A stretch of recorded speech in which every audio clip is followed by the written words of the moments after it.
Ассалому алайкум бинандагони азиз, наши ҷамъбастии барномаи иттилоотии навид мустақиман аз телевизиони Сафина манзуратон мегарда. Дар студия Дилафрӯз Комилзода. рӯзи чорум аст ки дар пойтахти кишварамон шаҳри Душанбе чемпионати Осиё оид ба велосипедронӣ дар шоҳроҳ идома дорад. Имрӯз иштирокчиён дар се навъи пойга ба масофаҳои 61 км, 111 км ва 130 км рақобатро идома доданд. Варзишгарони ҷумҳурии Ӯзбекистон имрӯз соҳиби медалҳои тилло шуданд. Шарҳи пурраи мавзӯъ дар гузориши ҳамкоронамон. дар пойтахти кишвари азизамон шаҳри Душанбе чемпионати Осиё оид ба велосипедронӣ дар шоҳроҳ идома дорад. дар рӯзи чоруми рақобатон нахуст бонувон дар масофаи 61 км сабқат намуданд. хатсайри ин пойга ҳудуди хиёбонҳои шаҳри Душанберо дар бар гирифт ки варзишгарони 7 кишвари қораро ба ҳам овард. Тоҷикистонро ду велосипедрони ҷавон Гулшах Қурбонова ва Гулширин Ҷумаққулиева намояндагӣ карданд. маврид ба зикр аст ки солҳои охир барои баргузории мусобиқаҳои сатҳи ҷаҳонӣ дар пойтахти мамлакат шаҳри Душанбе бо дастгириҳои пайвастаи асосгузори сулҳу ваҳдати миллӣ, пешвои миллат президенти ҷумҳурии Тоҷикистон муҳтарам Эмомалӣ Раҳмон шароиту имконоти мувофиқ ва ҳам ҷавобгӯ ба талаботи ҷаҳонӣ фароҳам гардида, дилхоҳ мусобиқаҳои байналмилалии варзиширо шаҳри Душанбе метавонад мизбонӣ намояд. масофаи муқарраршударо аввалин шуда намояндаи кишвари Ӯзбекистон Сафия Каримова тай намуд ва барандаи медали тилло гардид. вақти нишондодаи ӯ 1 соату 36 дақиқаю 45 сонияро ташкил дод. мақоми дуюмро варзишгарбонуи Қазоқистон Алина Спирина ба даст овард. дар зинаи сеюм намояндаи дигари кишвари Қазоқистон Дарья Казакбай қарор гирифт. дар маросими ҷоизасупорӣ ба нафарони пирӯз медалу ифтихорнома ва тӯҳфаҳои махсус дорои рамзҳои Тоҷикистони азиз тақдим карда шуд.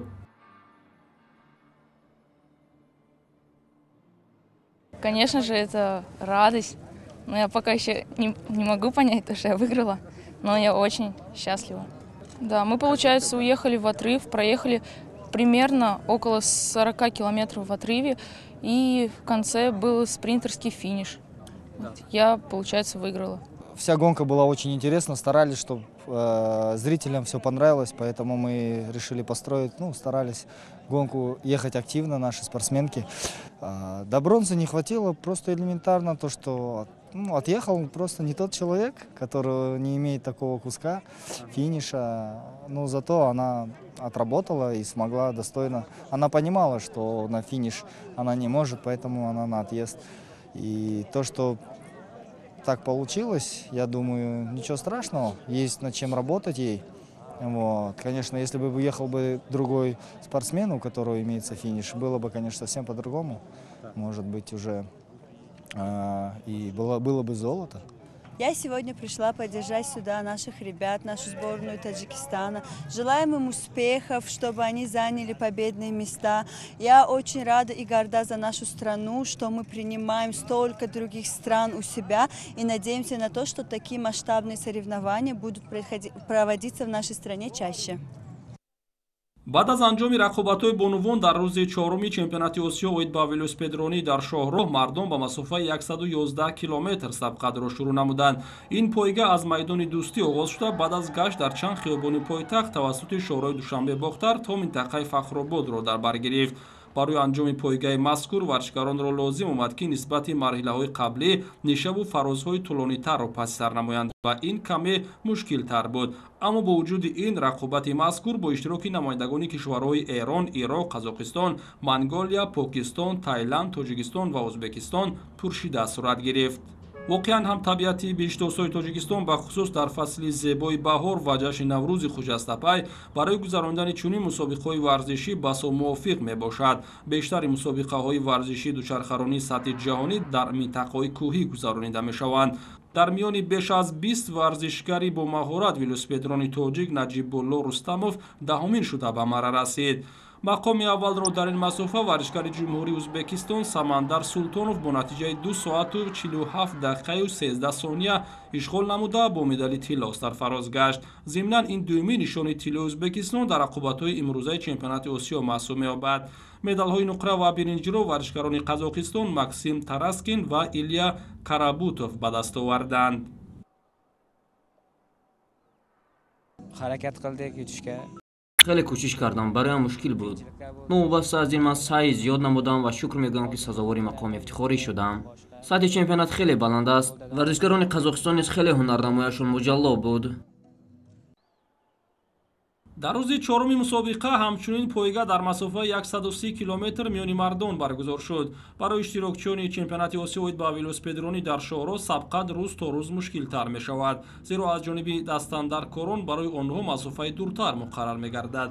пойга дар масофаи 130 километр низ тавассути роҳҳои пойтахт ва шоҳрҳои Душанбе, Рудакӣ, Хуросон, Душанбе муқаррар шуда буд. дар даврони соҳиб истиқлолии Тоҷикистон бо дастуру супоришҳои президенти маҳбубамон роҳҳои дорои аҳамияти байналмилалӣ дошта пурра аз таъмир бароварда шуданд. шоҳрои Душанбе бохтар яке аз роҳҳои басо муҳим мебошад, ки қисми зиёди он дар арафаи ҷашни сисолагии истиқлоли давлатӣ меҳан мавриди истифода қарор гирифт. дар пойгаи сеюм иштироки 32 варзишгар аз 12 кишвари қораи Осиё ба қайд гирифта шуд. Тоҷикистонро Муҳаммадҷон Азизов, Хуршед Маҳмадалиев, Манучер Юнусов ва Манучер Абдуллоев намояндагӣ карданд.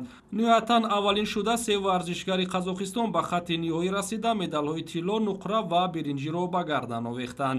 инҳо Глеб Брюсенский, Данил Пронский ва Николас Винокуров мебошанд. вақти нишонодаи ғолибон 3 соату 10 дақиқаи 42 сонияро ташкил дод. варзишгарони тоҷик аз дарёфти зинои ифтихорӣ маҳрум шуданд. чемпионати осиё ба велосипедронӣ байни наврасон, ҷавонон, калонсолон, бонувон ва шахсони имконаташон маҳдуд дар Тоҷикистон то 30 марти соли равон идома мекунад.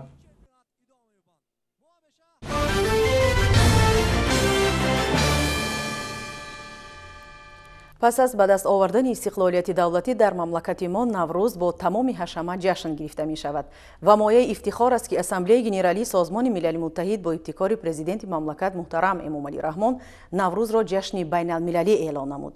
ҳамин ифтихору саодати сокинон зимни баргузории тантанаҳои ҷашнӣ ба муносибати Наврӯзи некпай ба мушоҳида мерасад. дар ҷамоати деҳоти Кангурти ноҳияи Темурмалик низ чорабиниҳои наврӯзӣ доир шуданд. гузориш дар ин бора. бошандагони ҷамоати деҳоти Кангурти ноҳияи Темурмалик ҷашни Наврӯзи байналмилалиро бо шукӯҳи идона ва ташкили барномаи мукаммали фарҳангӣ истиқбол намуданд. тадбири мазкур дар маркази ҷамоат баргузор шуда дар он теъдоди зиёди сокинон, ихлосмандону ҳаводорони мусиқии суннатии тоҷик ба ҳам омаданд. гуфтан ба маврид аст, ки ҷашни Наврӯз яке аз идҳои қадимаи миллати тоҷик аст, ки бо ташаббус ва иқдомҳои фарҳангпарваронаи пешвои муаззами миллат муҳтарам Эмомалӣ Раҳмон ҷаҳонӣ гашт ва дар сатҳи баланд таҷлил карда мешавад, ки ин албатта барои миллати тоҷик мояи ифтихор ва сарфарозӣ аст. дар ин рӯз пиру барно либоси идона ба бар карда аз шукӯҳи Наврӯзи байналмилалӣ бо чеҳраи болида ва табъи хуш истиқбол гирифтанд. шурӯъ аз шеъру таронахонии наврасону хонандагони муассисаҳои таълимии ҷамоат то сурудхонии овозхонҳои маъруфи кишвар дар ин ҷашнгоҳ тараннумгари баҳору Наврӯзи хуҷастапай буду далолат аз фарҳанги волои миллати тоҷик мекард. ҳар таронае ки иҷро мегардид тоза эҷод буданду бо сабку услуби тоҷикона садо медод. рақси мавзуну баҳоронаи ансамблҳои рақсии кишвар ба чорабинӣ ҷилои тоза зам намуд. хушҳолии бошандагони ин гӯшаи диёрро дар ин рӯз ҳадду канор набуд ва тадбире ки бо ташаббуси соҳибкорону шахсони саховатпеша рӯй даст гирифта шуд, дар хотираи ҳар бошандаи деҳоти Кангурт нақш хоҳад баст. қобил ба зикр аст, ки ҳар ҷашну маросимҳои миллию давлатӣ дар ин минтақа бо шукӯҳу ҷалоли хоса таҷлил мегардад ва Наврӯзи имсола низ чун солҳои қаблӣ бо махсусиятҳову оинҳои некаш таҷлил гардид.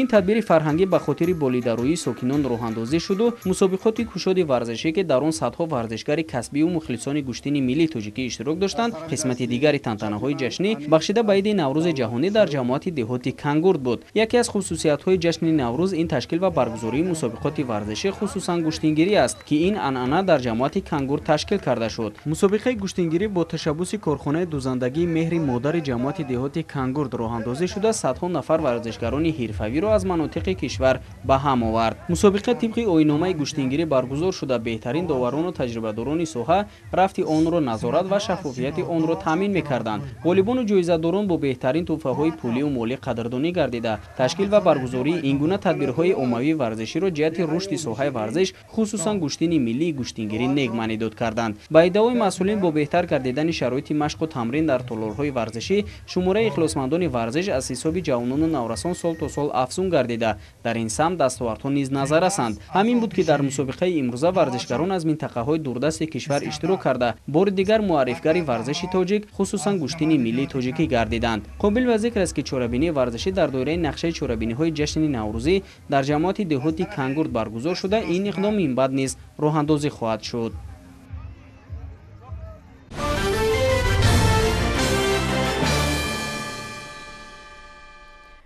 наврӯз яке аз ҷашнҳои мӯътабари ориётаборон аст ки мавҷудияти онро сарчашма ва манбаъҳои таърихӣ собит кардааст. барои миллати тоҷик ҳам ин ҷашни бостонӣ аҳамияти махсус дошта, таърихи мавҷудияти миллати мо бо ин иди озодагон бастагии амиқ дорад. тантанаҳои наврӯзӣ ин шабурӯзҳо дар маҳалҳои калони аҳолинишин бо ҷамъи сокинон ҷараёни тоза касб кардааст. гузориш аз ноҳияи Мирсаид Алии Ҳамадонӣ. дар даврони соҳиби истиқлолии тоҷикистон беҳтарин анъанаҳову суннатҳои ҷашни наврӯзи ниёкон на танҳо зинда гардидаву инкишоф ёфтанд, балки аз ҷониби мардум ҳамаҷониба тарғиб шуда истоданд. наврӯзи сокинони деҳаи Кодара дуи ҷамоати деҳоти Панҷруди ноҳияи Мир Саид Али Ҳамадонӣ дар соли ҷорӣ низ бо риояи анъанаҳои хоси мардуми тоҷик, пешниҳоди расму оинҳои мардумӣ ва баргузории мусобиқаҳои варзишӣ бо шукӯҳу шаҳомати хоса таҷлил гардид. дар тантанаҳои наврӯзи ин деҳаи назди марзии мамлакат дар баробари сокинон инчунин дастаи яккачини тенниси рӯи мизи ноҳия ки 4 нафарашон дар чемпионати Тоҷикистон оид ба ин риштаи варзиш мақомҳои ифтихориро касб карданд, ширкат варзида, бо дигар ҳамсолонашон нерӯсанҷӣ карда аз ҷашни пурифтихори Наврӯз истиқбол гирифтанд. баъди баргузории мусобиқа миёни наврасони деҳа ғолиб ва дигар ҷоизадорон муайян гардида аз ҷониби дастандаркорон бо ҷоми наврӯзӣ қадршиносӣ карда шуданд. зимни баромади худ масъулону меҳмонон қайд карданд ки дар ин ноҳияи назди марзӣ варзишгарону паҳлавонони зиёд ба камол расиданд ки дар солҳои гуногун дар шаҳру ноҳияҳои минтақаи Кулоб ҳамчун беҳтарин паҳлавонон шинохта шуданд. ҷашни наврӯзии имсола бошад баъди пурра таъмир гардидани кӯчаи марказии деҳа, насб гардидани камераҳои назоратӣ, ободу зебо гардидани роҳҳои пиёдагард, равшаннамоии маҳалла ва шинонидани гулҳои зебову рангоранг аз ҷониби шахсони саховатманди деҳаи Кодара ду бо як шукӯҳу шаҳомати хоса таҷлил гардид. дар саросари ҷумҳурии соҳиби истиқлоли мо базмҳои анъанавии наврӯзӣ идома доранд ва аз он ҷумла дар ҷамоати деҳоти Панҷруди ноҳияи Мир Саид Али Ҳамадонӣ низ имрӯз дар деҳаи Кодара ду як маъракаи хеле ҳам самимӣ пур аз назокату латофату салосати миллӣ созмон ёфта истодааст ки дар ин базми наврӯзии аҳли деҳаи Кодара ду ҳам бо омода намудани таомҳои миллӣ ва дастархони ҳафсину ҳафшин ва ҳам рақсу бозиҳову мусиқиву шодмониҳо ин базми гиромиро ҷашн гирифта истоданд ва ҳам дар гӯшаи дигар ҷавонон бозиҳои гуногуни варзиширо аз қабили тухмҷангу хурӯзҷангу гӯштингирию банккашию теннисбозию футбол ташкил карданд ки ҳама ин намудҳои варзиш омили асосии саломатии мардум гармӣ ва боварии онҳо ба ояндаи Тоҷикистони азизу ободи мо мебошад. мехоҳам ки дар ин лаҳзаҳои мусоид тамоми мардуми Тоҷикистон ва Машриқзаминро бо фарорасии сари соли тоҷикон иди наврӯз саймона табрику таҳният бигӯям ва барояшон тани сиҳату хонаи обод, рӯзгори пур аз файзу баракат ва барору комёбиҳои зиндагиро дар ҷомеа таманно бикунам. гуфтам ба маврид аст ки ҳамасола аз ҷониби сокинони ҷамоати деҳоти Панҷруди ноҳияи Ҳамадонӣ мусобиқаҳои гуногуни варзишӣ аз қабили футболу волейбол ва гӯштини миллӣ баргузор шуда шумораи зиёди паҳлавонони минтақаи Кулоб ва вилояти Хатлонро ба ҳам меоварад. тантанаҳои наврӯзи хуҷастапай дар деҳаи мазкур имсол бо баргузории мусобиқаҳои гуногуни варзишӣ бо шукӯҳу шаҳомати хоса таҷлил гардид. зимни баромади худ собиқадорони деҳа дарс карданд ки аз наврӯз то наврӯз дар ҷамоати деҳоти Панҷруди ноҳияи Ҳамадонӣ махсусан дар деҳаи Кодара корҳои ободониву созандагӣ бунёди иншоотҳои таъиноташон гуногун аз ҷумла варзишиву солимгардонӣ ба нақша гирифта шуда марҳила ба марҳила мавриди истифода қарор дода шуда истоданд. тантанаҳои наврӯзи хуҷастапай дар дурдасттарин деҳа ва ҷамоатҳои минтақаҳои назди марзии Тоҷикистон идома дошта дар фазои ваҳдату созандагӣ ва истиқлолияти комили кишвар бо баргузории чорабиниҳои фарҳангиву фароғатӣ ва мусобиқаҳои варзишиву солимгардонӣ таҷлил карда мешаванд.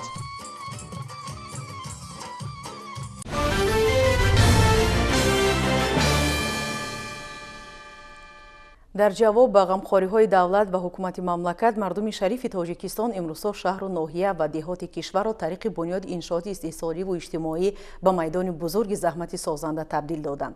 сокинони деҳоти шӯроободи ноҳияи ба номи Шамсиддин Шоҳӣ низ дар қатори пешсафони ҷабҳаи созандагии ободонии кишварамон иди Наврӯзро ҷашн гирифтанд. аз он ки созандагӣ аз махсусиятҳои Наврӯз аст, дар ҳудуди ҷамоат чанд иншоот мавриди баҳрабардории умум қарор дода шуд. дар маркази маъмурии ноҳияи ба номи Шамсиддин Шоҳин деҳоти Шӯробод иди Наврӯз бо мавриди баҳрабардорӣ ду иншооти аҳамияти иҷтимоӣ дошта шурӯъ гардид.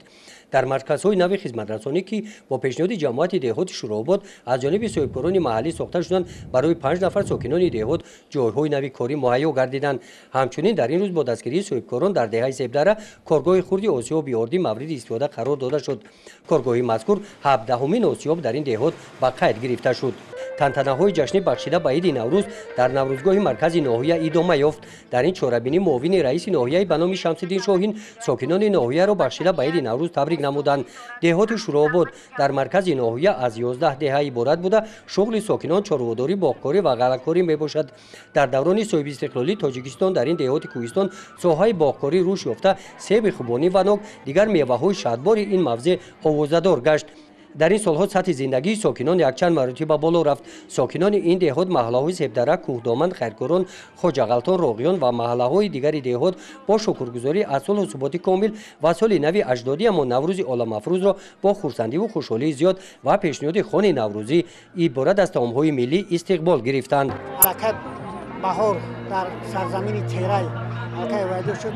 мо нақша дорем, ният дорем ки дар соли ҷорӣ дар майдонҳои дар майдони 2500 гектар кишти қарздои ба ҷо биёрем, кич намоем ва инчунин дар майдони 10 гектар боғҳои нав бунёд менамоем. аҳли ҷамъиятчигӣ мо имрӯз пурра омода аст ва техникаи кишоварҷӣ дар қаландаи ҷамъият барои кишкор пурра омода карда шуд. дар наврӯзгоҳи деҳот бахшида ба ҷашни Наврӯз барномаи консертӣ пешниҳод намудаи кормандони бахши фарҳанги ноҳияро зиёда аз 5000 нафар сокинони деҳот тамошо карданд.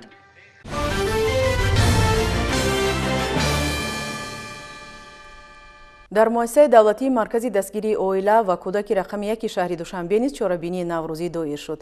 ин базмгоҳро барои бошандагон Кумитаи иҷроияи Ҳизби Халқии Демократии Тоҷикистон дар шаҳри Душанбе дар ҳамбастагӣ бо раёсати тандурустии пойтахт баргузор сохтанд.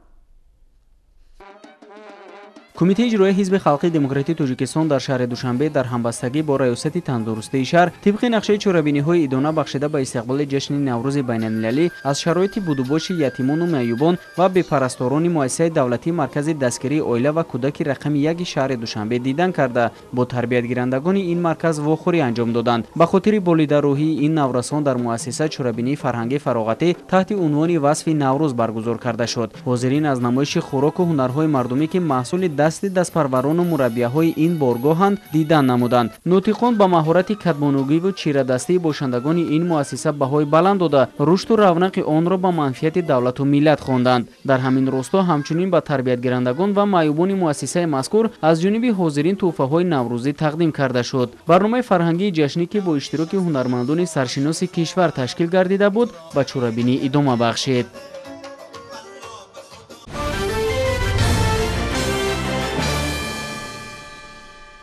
ҷашни Наврӯз аз замонҳои қадим то ба имрӯз бо ғояҳои олии башарӣ, дӯстию иттиҳод, созандагӣ, ободкорӣ, инсонпарварӣ ва шукргузории бепоён аз неъматҳои табиат мардумро гирди ҳам овардааст.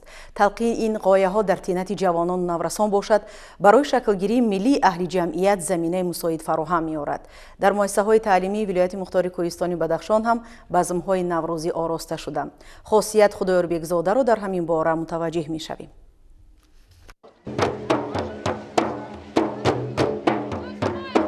طالب‌العلمان و آموزگاران مؤسسه تحصیلات میانه عمومی رقم 6 به نام ناصر خسروی شهر خاروق با ارجگذاری به ارزش‌های بزرگ نوروزی و رعایت تمام آیین و سنت‌های بلندغایه و بلندپایه این جشن از قدوم مبارک نوروز خجستفال استقبال نمودند.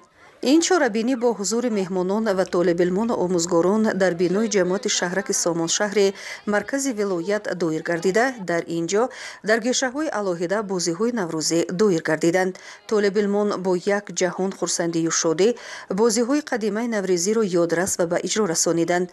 گرچند امروزها در عصر 21 در جهان علم و تکنیک جای بیشتر این بازی‌های قدیمی نوروزی را شبکه‌های اینترنتی و دیگر شغل‌های معاصر گرفتند، ولی نباید اینها را فراموش ساخت، زیرا یادی از روزگاران گذشتگان ما می باشند و محض این شغل‌های عجیب قدیمه توسط جشن نوروز ما را با آیین‌های اجدادان ما پیوند می سازند، قید نمودند آموزگاران مؤسسه.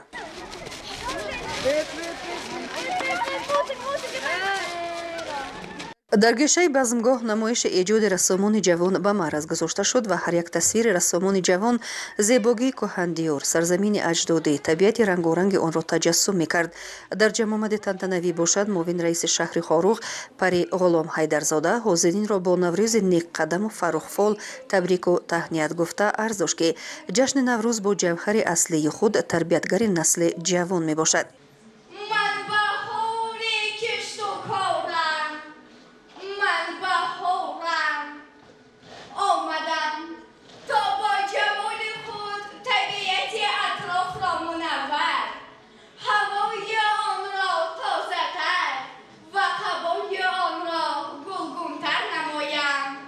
بابای دهقان و ملکه نوروزی قسمت دوم چاره‌بینی را حسن آغاز بخشیده برای برکت ریزگاران دعاهای نیک و تمنیات‌های بهترین را اهدا داشتند.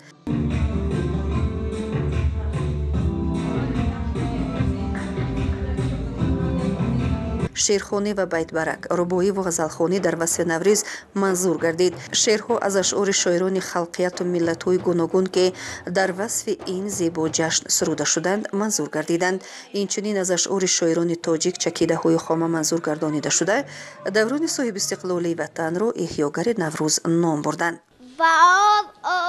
بهار آمد گلی سفسن قطار آمد به دهقان وقتی کار آمد باری لاله‌زار آمد بار آمد به نیکروزی بچین گل آی نوروزی بپر شوقی زردوزی باری لاله‌زار آمад. Пригрело солнышко с утра, сады в зеленой дымке, похорошело, махали, как на цветной картине. Пришел Навруз, Карнай зовет, скорей на праздник весь народ. نوروز دیار آمد، پیغام بهار آمد، بر موسم کار آمد، نوروز نوروز نوروز مبارک. صحنه‌چه‌های هجوی که ریزگاران امروزیان را تجسم می‌کرد و از موقع نوروز ارزش‌های نیک آن دلالت می‌داد، پیشکش مهمانان گردانیده شد. Navruz согреет нас теплом, его как нам весной стучится, обвеет нежным ветерком, и Новый год нам всем прильмится.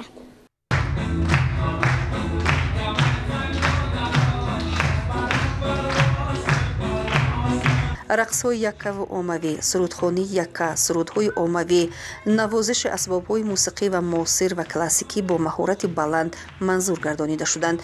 در انتهای چاره‌بینی گفته شد که جشن نوروز یکی از میراث‌های بسیار هم گرامی قدر و ارجمند پیشدادیان ما برای امروزیان میباشد که در دوران آزادی کامل وطن جهانی گشته تفاخر خرد و بزرگ سرزمین میباشد.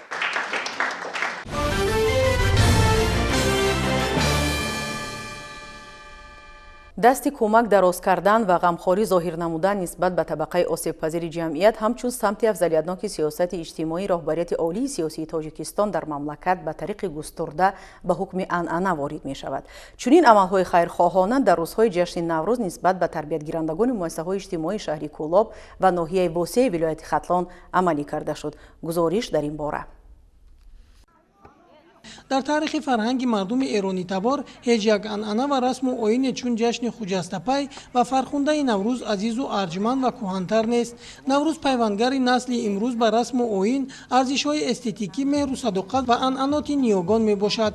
در روزهای استقبال از این جشن مردم دستی سخا گشوده به نیازمندان، معیوبان و بی‌پرستاران و بیماران کمک میرسانند.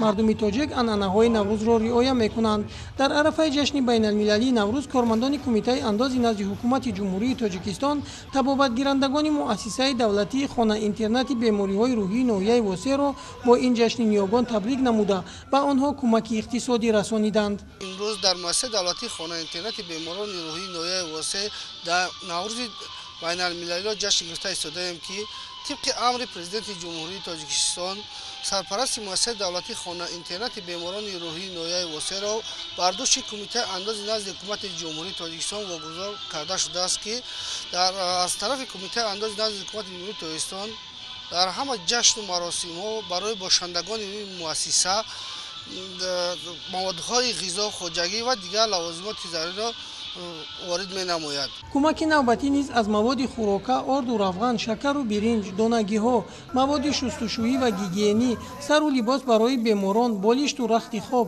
қолин барои роҳравҳо, аробачаҳои маъюбӣ ва таҷҳизоти зарурӣ иборат буд. инчунин барои 240 нафар беморон дастурхони идона густурда барномаи фарҳангӣ ташкил карданд. дар шаҳри Кӯло бошад раҳбарияти мақомоти иҷроии ҳокимияти давлатӣ тарбиятгирандагони мактаб интернати ёрирасони рақами 1-ро бо фарурасии Наврӯзи аҷам табрик намуданд. Тарбиятгирандагони ин муассиса низ зери таваҷҷӯҳ ва ғамхориҳои ҳамешагии раҳбарияти олии кишвар ва ҳукумати шаҳри Кӯлоб қарор доранд. тарбиятгирандагон барои ин ғамхориҳо изҳори сипос намуда дар васфи ватан модар, Наврӯзу баҳор шеърҳо қироат карданд. ба муассиса як миқдор орду равған, шакару биринҷ, гӯшт, картошкаю пиёз ва дигар намуди маводи хӯрока дастрас карда шуд. дар ҳамин рӯз инчунин ба аёдати як зумра собиқадорони меҳнат рафта онҳоро аз номи роҳбари давлат табрик гуфтанд ва барои тарбияи насли наврас пешбурди сиёсати имрӯзаи давлату ҳукумат ифтихорномаҳои мақомоти иҷроии ҳокимияти давлатӣ ва кӯмаки яквақтаи иқтисодӣ расониданд. як қисми собиқадорон намояндагони рӯззабон ва дигар миллатҳо буданд ки дар рӯзҳои аввали баҳори нозанин барои ғамхориҳои пайваста миннатдории хешро ба давлату ҳукумат баён намуда барои ояндаи дурахшони тоҷикистон даст ба дуо бардоштанд.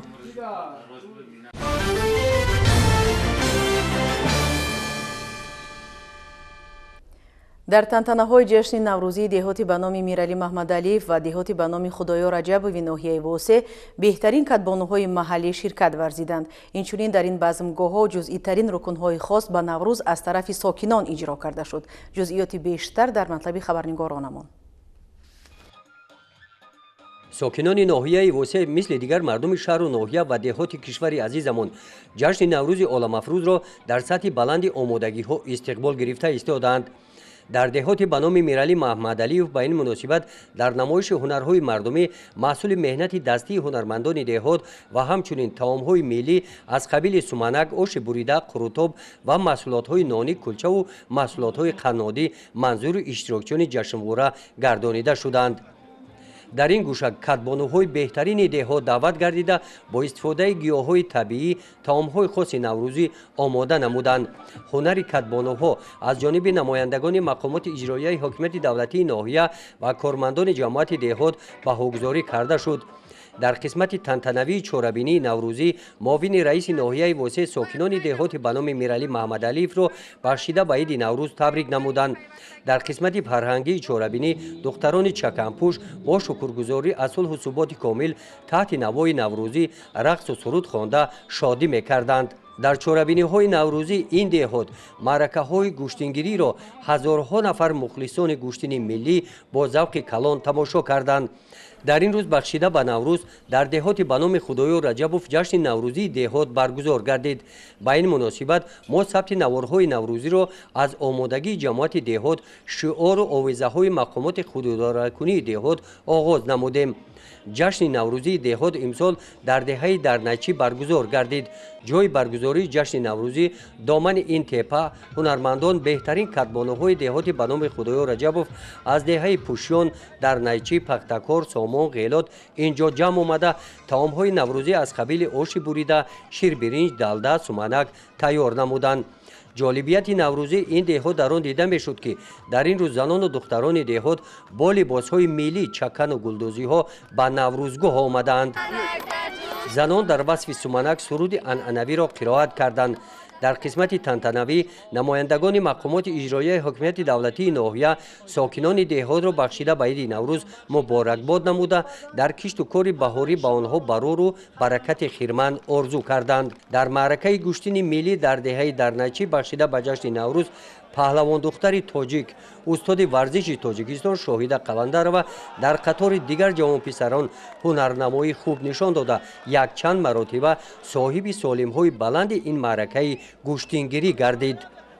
گزارش خواجه انزریف خدای نظر ظهوروف از ناحیه واسه برای برنامه اطلاعاتی نوید.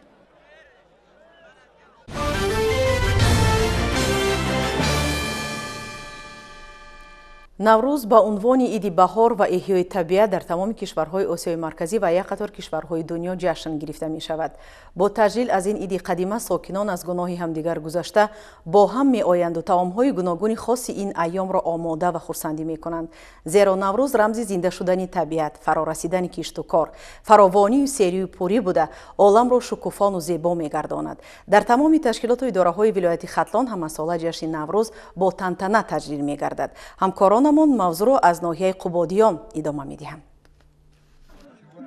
бо истиқбол аз ҷашни қадимаю аҷдодии наврӯзи фархондапай ҳамшираю бародарони шафқат ва табибони маҷмӯаи тандурустии дӯстии тоҷикистону ӯзбекистон дар ноҳияи қубодиён хонаи идона ороста анвои гуногуни таомҳои миллиро пешниҳоду дастархони худро бо ширинию пухтупазиҳои хеш зеб доданд. дар ин рӯз назарзода файзалӣ директори маҷмӯаи тандурустии мазкур табибонро ҳамроҳӣ карда аз намоиши имрӯза ки дар доираи ҳафтсину ҳафтчин ороста шудаю дар он асосан маҳсули дасти кадбонуҳои ин маҷмӯа таомҳои гуногуни миллӣ кулчаю сумалак таҳмолу самбуса гузошта шуда буд дидан намуданд. дар ин рӯз назарзода файзалӣ директори маҷмӯаи тандурустии дӯстии тоҷикистону ӯзбекистон дар ноҳияи қубодиён ба сухан баромада ишторчиёни чорабинии идонаи имрӯзаро ба фаро расидани фасли зебоӣ яъне баҳор ва ҷашни фархундаи наврӯзи оламафрӯз шодбош гуфт. гуфта шуд ки наврӯз ҷашни қадимаи мардуми ориёи табор буда бо пешниҳод ва талошҳои сарвари давлат мақоми байналмилалиро ба худ касб кард. ҳамин аст ки мардуми тоҷик таи солҳои охир аз ҳар соли дигар дида дар сатҳи баланд бо риоя аз урфу одатҳои ин ҷашни миллӣ наврӯзро истиқбол менамоянд. дар ноҳияи мо ҳам ҳамасола бо як таби болида ҷашн мегиранд ва худи беморхонаи маҷмӯаи тандурустии дӯстии тоҷикистону ӯзбекистон ки тӯли як сол мешавад ба фаъолият шурӯъ кардааст. мо аввалин маротиба ин ҷашнро дар ин беморхона ҷашн мегирем. наврӯз ин худи як ҷашни қадима аст ки як урфу одатҳои миллати моро ҳамасола зинда мегардонад ва мардумро водор месозад ки ҳамавақт хел хурсанд бошанд. пас аз суханронӣ ба тадбону ҳамшираҳои шӯъбаҳои ин маҷмӯаи тандурустӣ барои фаъолияти хубу назаррас ва ташхису тавобати беморон тӯҳфаҳои идонаю сипосномаи директори маҷмӯа тақдим карда шуд ва масъулин барои тадбони ҳозир бародарону ҳамшираҳои шафқат бурдборию муваффақият дар кору фаъолияти минбаъда таманно намуданд. қисмати фарҳангии чорабинии имрӯза дар маҷмӯаи тандурустии дӯстии тоҷикистону ӯзбекистон бахши ҷолибу хотирмони ҷашни наврӯз дар ин рӯз буд. зеро хурду калон бо шунидани таронаҳои дилошӯб рақсиданду хурсандӣ карда то дер дар фазои сулҳу суботи кишвар наврӯзи оламафрӯзро ҷашн гирифтанд.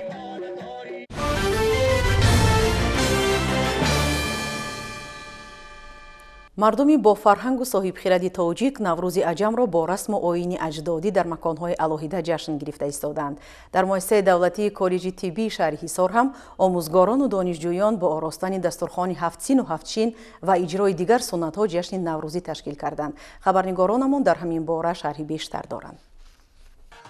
наврӯзи фархундаро донишҷӯёни муассисаи давлатии таълимии коллеҷи тиббии шаҳри ҳисор бо шукӯҳу шаҳомати хоса таҷлил намуданд. намоядагони мақомоти иҷроии ҳокимияти давлатӣ ва дигар меҳмонон нахуст аз намоиши ҳунарҳои мардумӣ ва хӯрокҳои миллӣ ки аз ҷониби донишҷӯёну омӯзгорони муассисаи давлатии таълимии коллеҷи тиббии шаҳри ҳисор ба намоиш гузошта шуда буд тамошо намуда ба онҳо баҳои баланд доданд. намоядагони мақомоти иҷроии ҳокимияти давлатӣ зимни табрикоти хеш қайд намуданд ки наврӯз фасли фароҳмандӣ, ибтидои бедоршавии табиат, рамзи ғолибияти равшанӣ бар торикӣ ва гармӣ ба сардиҳост. ин ҷашни аҷдодӣ нишонаи пайвандии инсон ба табиат мебошад. ин аст ки инсоният бо тамоми ҳастӣ омади зеботарин фасли сол баҳорро интизор мекашанд. махсусан ин фасли зебо ва ҷашни хушиҳову хайру сахоро мардуми заҳматкаш бештар мунтазир мешаванд. آغوش پر از یاسمن خوش آمدین نوروز من آراسته باغ و چمن خوش آمدین نوروز من مهری جوانی میزنی اندر ضمیر قلب ها با اشوه ها با یک سخن خوش آمدین نوروز من. در حقیقت دانشجویان و آموزگاران مؤسسه دولتی تعلیمی کالج طبی شهر حصار جشن نوروز بین‌المللی را با صمیمیت خاصه و افتخار از فرهنگ بای و قدیمه با رعایت تمام سنت‌هایش در سطح بلند فرهنگی استقبال گرفتند. در کالج طبی شهر حصار نیز از طرف آموزگاران و دانشجویان کالج طبی شهر حصار جشن نوروزی جشن گرفته می شود و ما خرسند از آن هستیم که در یک فضای بسیار آرام و آسوده، صلح و وحدت و تینجو و آرامی زندگی کرده ایستادیم و چنین جشن‌های با شکوه ملی را که جهان آن را اعتراف کرده است گذرانیده ایستادیم. با مقصد باز هم بالای روحی مهمانان، هنرمندان جوان و امیدبخش دانشجویان و آموزگاران مؤسسه دولتی تعلیمی کالج طبی شهر حصار با برآمد برنامه‌های جالب و با صوت و نوای دلاشوب خویش بزم ایدانه را تراوت دیگر بخشیدند. در حقیقت نوروز تجسمگر ارزش‌های والای انسانی و اخلاقی میباشد. باید گفت که تجلیل جشن نوروزی در شهر و دهات حصار با رعایت سنت‌های خاص اجدادی و برگزاری معرکه‌های خیرخواهانه ادامه دارد.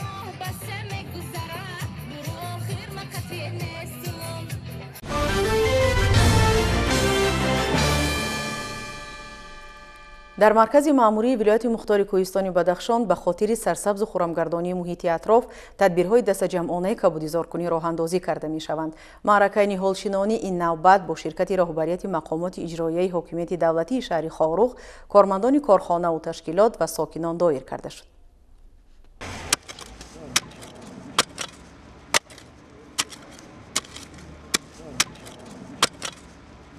با آمدن فصل بهار عالم‌آرا بیدارشوی طبیعت تقاضای زمان است. انسان‌ها تردد کارهای بهاری را دارند و در این ردیف با بیداری طبیعت به تازه نمودن گرد و اطراف به شناندن گل و بوته، درخت، خرمگردانی مکان زیست شروع می‌نمایند.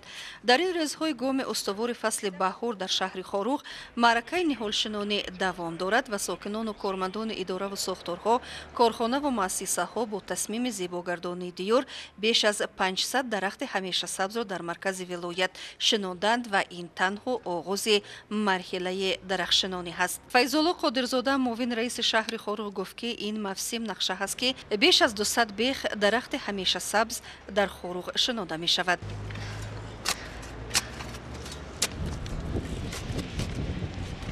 اجرا کننده وظیفه رئیس شهر خاروغ نظرزاده رضا شادی در معرکه درخشنانی اشتراک نموده قید داشت که شناندن درخت نه تنها بهر زیباگردانی و خرمگردانی طبیعت اطراف می باشد، بلکه باز اجرای وظایف شهروندی ساکنان است. فرهاد محمد نظر بیکف مدیر شعبه حفظ محیط زیست شهر خاروغ قید نمود که در شهر خاروغ 12 گرمخانه فعالیت دارند که از این در 2 گرمخانه کوچت گل و بوته‌ها برای شناندن و خرمگردانی مرکز ولایت پرورش کرده می شوند. در روزهای نزدیک با فراهم شدن باد و هوا معرکه گلشنانی نیز آغاز می یابد. اطلاع داده شد که در خاروغ 8000 متر کوادراتی میدان گلزار هست که همه ساله با شناندن نمودهای گلهای رنگارنگ آرا داده می شود. عین زمان باشد در خاروغ درخشنانی اوج تازه گرفته، درختان همیشه سبز در همکاری مقامات شهرداری خاروغ با شریکان رشد دسترس کرده شدند.